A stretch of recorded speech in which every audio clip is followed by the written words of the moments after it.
siakalazanani anarani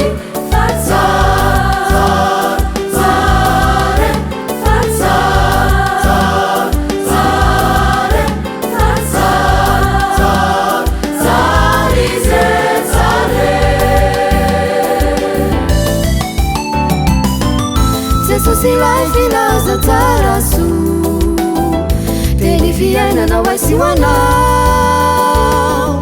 namafaneloka sy ny otako nazoatsika fovaovao Jesosilay filaza tsaraso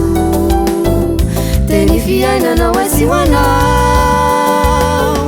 namafaneloka sy ny otako nazoatsika fovaovao Alleluia Jesu no torinay Alleluia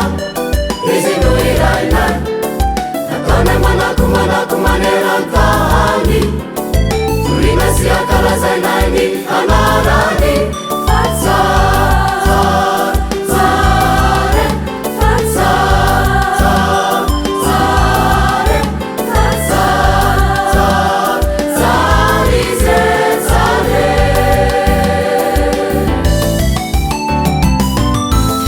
Tolori azarini funa